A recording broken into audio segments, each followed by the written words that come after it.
Em Rabat, uma cidade marroquina, o futebol africano viveu uma de suas páginas mais dramáticas e inesquecíveis. Senegal e Marrocos, dois gigantes do continente, se enfrentavam na final da Copa das Nações Africanas, em um duelo que reuniu história, paixão e tensão.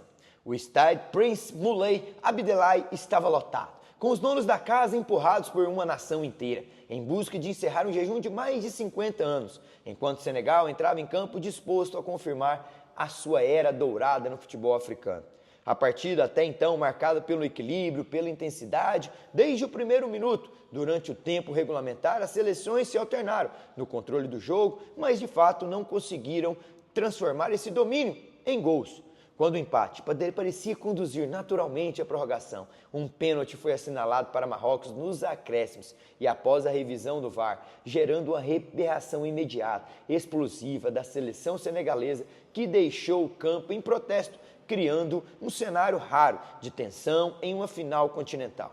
Após longos minutos de paralisação, o jogo foi retomado graças a uma figura sublime, uma figura que representa bem essa seleção senegalesa. Essa era dourada que, digamos, Sadio Mané carrega consigo o seu olhar, o seu brilho dentro de campo ali naquela seleção senegalesa. Foi ele que foi buscar os seus jogadores lá dentro do vestiário, quanto muitos não já queriam voltar. Isso demonstra uma capacidade de liderança, uma capacidade de gestão, uma capacidade de ser ouvido dentro de um vestiário, ser respeitado por vários companheiros de trabalho, onde até o treinador já não queria mais voltar, onde até o próprio treinador, que deveria ser o exemplo de falar, não, nós vamos perder com dignidade, o árbitro é suscetível ao erro como vocês, mas não, nem o treinador queria de fato estar no campo, mas Sadio Mané sim.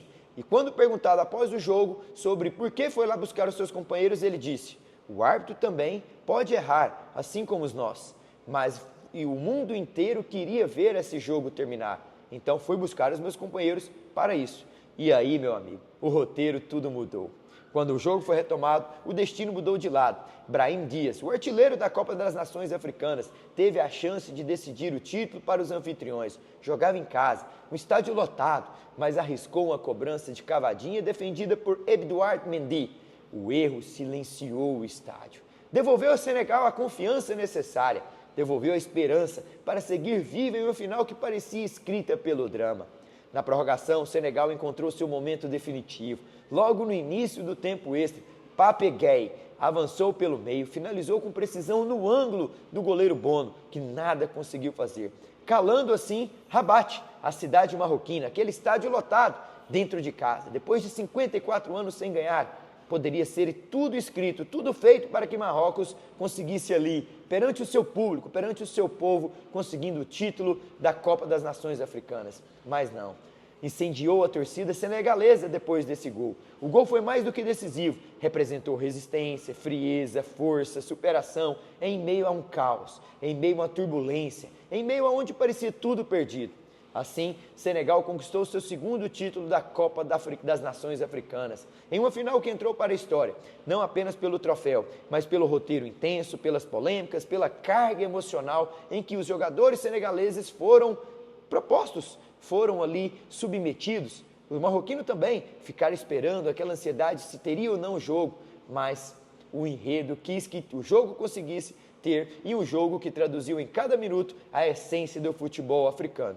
Imprevisível, apaixonante e, sem sombra de dúvidas, emocionante. Foi assim que Senegal conquistou o seu bicampeonato da Copa das Nações Africanas, onde tudo o roteiro parecia para um final infeliz, mas onde tem um líder, onde tem uma voz de comando, onde tem uma pessoa que é respeitado mundialmente pelo que faz dentro de campo e pela pessoa que é fora dele. Sadio Mané não é apenas um jogador de renome, aonde passou pelo Liverpool, aonde está no futebol saudita, escrevendo seu nome na história, mas sim, ele é reconhecido pelo seu país, um país sofrido, mas que conquistou mais um título da Copa das Nações Africanas, por ter um líder, por ter uma pessoa que estava ali, não pelo bem apenas do seu ego, mas pelo grupo, pelas pessoas que estavam ali também em volta do mundo inteiro, esperando ver aquele final. Se o enredo e o final não fosse desenhado para que Senegal fosse campeão, mas Sadio Mané sairia com a cabeça erguida, de não ter se envergonhado a si mesmo, de ter abandonado um jogo por um erro de um árbitro que poderia, como ele, cometer vários erros em um jogo de futebol. Sadio Mané deu só um exemplo muito grande pra gente, como o líder deve agir em certas situações. Cargas emocionais, cargas intensas, cargas emotivas que podem ter passado, mas que uma decisão fria, uma decisão racional fez com que ele e seus companheiros retornassem e graças a ele o título veio para as mãos de Senegal. Parabéns, Sadio Mané, parabéns à seleção senegalesa pelo bicampeonato da Copa das Nações Africanas. Cuidado, fica o exemplo de um líder que Sadio Mané nos deixou com esse grande presente. Vou ficando por aqui, um beijo grande, espero que você curta esse vídeo, compartilhe com aquelas pessoas que acreditam que Sadio Mané foi de fato o líder. Eu fiz questão de trazer esse conteúdo para vocês, me chamou muita atenção o jogo, me chamou muita atenção a carga emocional em que os jogadores foram submetidos, que chamou a atenção é exemplo de liderança de Sadio Mané e até inclusive teve um exemplo recentemente onde no pós-final da Supercopa entre Barcelona e Real Madrid, Kylian Mbappé manda os seus jogadores saírem de campo para não ficar ali fazer aquele corredor para os jogadores do maior rival do Real, o Barcelona, uma falta de às vezes se calhar de respeito ao adversário, uma falta se calhar ali talvez de uma liderança mais racional. Nós vamos ficar aqui, vamos respeitar o adversário e para a gente aprender que da próxima vez nós não podemos perder para passar tal vergonha. Então, enfim, fica só esse exemplo aí. Nada a ver, o tiro é totalmente diferente a situação, claro, mas só um exemplo de liderança, um exemplo de como a figura de Sadio Mané é respeitado e como ele foi buscar correndo dentro lá, esperou os jogadores, algum deles voltarem para não dar abandono por completo, porque se todos saem do campo, como o Sadio Mané ficou de fato dentro das 4 linhas, esperou um membro voltar para ele depois ir buscar os seus jogadores dentro do vestiário e aí sim, de fato, saírem de cabeça erguida, com o título ou não, mas sairiam dali feito o que de melhor eles conseguiram fazer nessa campo. Beijo grande, deixe seu like, compartilhe esse vídeo e continue aqui no nosso canal. Tchau para vocês, fiquem com Deus.